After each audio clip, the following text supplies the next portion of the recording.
Sir, ನಮ್ಮ ಸಾರಂತ ತಂಡದಿಂದ ಒಂದು ಹೊಸ ಪ್ರಯತ್ನ ಬೀದಿ ನಾಟಕ ಅಂತ. ಟಚ್ ಸ್ಕ್ರೀನ್ ತಪಸ್ವಿಯಿಂದ ಬಂದ್ಬಿಟ್ಟು ತಂತ್ರಜ್ಞಾನವನ್ನು ನಾವು ಹೇಗೆ ಮಾರಕ ರೂಪದಲ್ಲಿ ಬಳಸ್ಕೊತಾ ಇದ್ದೀವಿ ಅಂತ.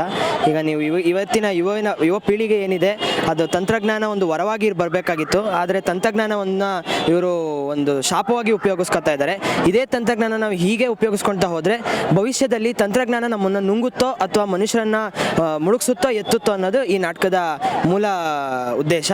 ಅದನ್ನು ನಾವು ಇದು ಬೀದಿ ನಾಟಕದ ರೂಪಕದಲ್ಲಿ ನಾವು ಎಲ್ಲರಿಗೂ ಹೇಳ್ತಾ ಇದೀವಿ ಸರ್. ಏನಾಗ್ತಾ ಇದೆ ಅದನ್ನು ತೋರಿಸ್ತಾ ಇದ್ದೀರಾ ನಾಟಕದಲ್ಲಿ, ಅಥವಾ ನಾವು ಇದನ್ನು ಸರಿಯಾಗಿ ಬಳಸ್ಕೊಂಡ್ರೆ ಏನಾಗುತ್ತೆ ಏನಾಗಬಹುದು ಅನ್ನೋದನ್ನು ತೋರಿಸ್ತೀರಾ? ಈಗ ನಾವು ಬಳಸ್ತಾ ಇರೋಂಥ ವಿಷಯನೇ ಅತಿಯಾಗಿ ಬಳಸಿದ್ರೆ ಭವಿಷ್ಯದಲ್ಲಿ ಏನಾಗುತ್ತೆ ಅನ್ನೋದನ್ನ ನಾವು ಹೇಳಕ್ಕೆ ಹೊರಟಿದ್ದೀವಿ ಸರ್. ಸರ್, ಇದರಲ್ಲಿ ನಾನು ಅಮ್ಮಂದು ಕ್ಯಾರೆಕ್ಟರ್ ಮಾಡಿದ್ದೀನಿ. ಅದೇ ಈ ನಾಟಕನ ಯಾಕೆ ಚೂಸ್ ಮಾಡಿದ್ವಿ ಅಂತ ಅಂದರೆ, ಇವಾಗ ಟೆಕ್ನಾಲಜಿನ ಯಾರ್ಯಾರು ಎಷ್ಟು ಯೂಸ್ ಮಾಡ್ಕೊಳ್ಳೋದಕ್ಕಿಂತ ಎಷ್ಟು ಬೇಡದೇ ಇರೋ ರೀತಿ ಯೂಸ್ ಮಾಡ್ಕೊತಿದ್ದಾರೆ ಅಂತ ಎರಡೂ ತೋರಿಸ್ತಿದ್ದೀವಿ. ಅಡ್ವಾಂಟೇಜಸ್ಸು, ಡಿಸ್ಅಡ್ವಾಂಟೇಜಸ್, ಹೇಗೆ ಯೂಸ್ ಮಾಡಿಕೊಂಡ್ರೆ ಯೂಸ್ ಆಗುತ್ತೆ, ಡಿಸ್ಅಡ್ವಾಂಟೇಜ್ ಹೆಂಗೆ ದುರುಪಯೋಗ ಪಡಿಸ್ಕೊತಿದ್ದೀವಿ, ಎರಡೂ ತೋರಿಸಿದ್ದೀವಿ. ಅದೇ ತುಂಬ ಸೋಷಿಯಲ್ ಮೀಡಿಯಾದಲ್ಲೇ ಇರೋದು, ಕ್ರಿಯೇಟಿವಿಟಿನ ಬಿಟ್ಟು ಅದಕ್ಕೆಲ್ಲ ಅಡಿಕ್ಟ್ ಆಗೋದು, ಆ ಥರ ಎಲ್ಲ ಯೂಸ್ ಮಾಡ್ತಿದ್ದೀವಲ್ಲ. ಸೊ ನಮ್ಮದು ಕ್ರಿಯೇಟಿವಿಟಿ ಏನಿದೆ ಅದನ್ನು ಮರಿತಿದ್ದೀವಿ. ನಮ್ಮಲ್ಲಿ ಏನೂ ಗೊತ್ತಿಲ್ಲ, ಎಲ್ಲ ಎಡಿಟಿಂಗ್ ಅದು ಇದು ಅಲ್ಲಿಗೆ ತುಂಬ ಮಾರೋಗಿದ್ದೀವಿ ಅಂತ ಇದು ಒಂದು ಥೀಮ್ನ ತೊಗೊಂಡಿದ್ದೀವಿ.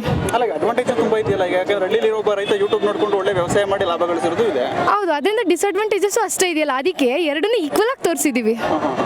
ಹೆಂಗೆ ಅದನ್ನು ಉಪಯೋಗ ಮಾಡ್ಕೋಬೇಕು, ದುರುಪಯೋಗ ಮಾಡ್ಕೋಬಾರ್ದು, ಹಿಂಗೆ ನಡ್ಕೊಂಡು ಹೋದರೆ ಇನ್ನೊಂದು 20 years ಆದಮೇಲೆ ಏನಾಗುತ್ತೆ ಟೆಕ್ನಾಲಜಿಗೆ ತುಂಬ ಅಡಿಕ್ಟ್ ಆದರೆ ಅನ್ನೋದನ್ನು 1-2 ಸಾಂಗ್ ಮತ್ತು ಆ್ಯಕ್ಟಿಂಗಲ್ಲಿ ತೋರಿಸ್ತಿದ್ದೀವಿ. ಸರ್, ನಾನು ಮಗಳು ಪಾತ್ರ ಮಾಡಿದ್ದೀನಿ ಸರ್. ನೋ ಸರ್, ಎಷ್ಟು ಬೇಕು ಅಷ್ಟೇ ಯೂಸ್ ಮಾಡಬೇಕು. ಜಾಸ್ತಿ ಯೂಸ್ ಮಾಡಿದ್ರೆ ಅತಿಯಾದಷ್ಟು ವಿಷ ಅನ್ನಂಗೆ. ಎಷ್ಟು ಬೇಕು ಅಷ್ಟೇ ಯೂಸ್ ಮಾಡಬೇಕು ಸರ್. ಅದೇ ಸ್ಟಾರ್ಟಿಂಗ್ ಪಾತ್ರದ ಪರವಾಗಿ ಏನಾಗುತ್ತೆ ಮುಂದೆ ಜಾಸ್ತಿ ಯೂಸ್ ಮಾಡಿದ್ರೆ ಅನ್ನೋದು ತೋರಿಸ್ತೀವಿ.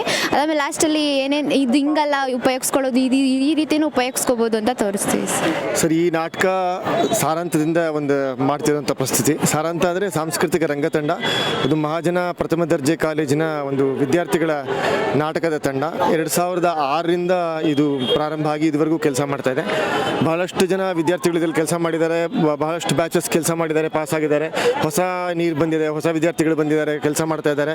ಅದೇ ಥರನೇ ಬಹಳಷ್ಟು ಟೀಚರ್ಸ್ ಅದರಲ್ಲಿ ಕೆಲಸ ಮಾಡಿದ್ದಾರೆ, ಹೊಸ ಪ್ರೊಡಕ್ಷನ್ ತಂದಿದ್ದಾರೆ. ಬಹಳಷ್ಟು ವಿದ್ಯಾರ್ಥಿಗಳಿಗೆ ಇದರಿಂದ ಒಂದು ಒಳ್ಳೆಯ ಅನುಭವ ಆಗಿದೆ. ಹೆಚ್ಚು ಕಡಿಮೆ ಒಂದು 18 ನಾಟಕ ಇದುವರೆಗೂ ತಂದಿದ್ವಿ.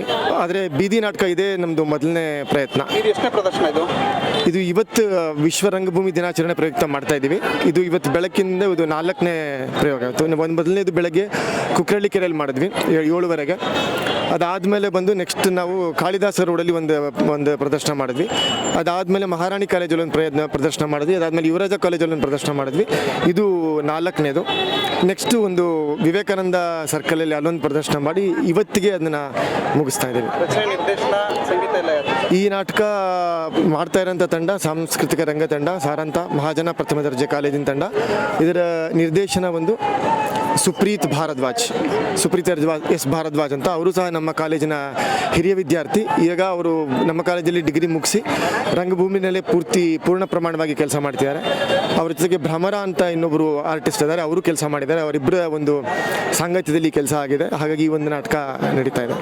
ಇಲ್ಲಿ 15 ಜನ ವಿದ್ಯಾರ್ಥಿಗಳಿದ್ದಾರೆ.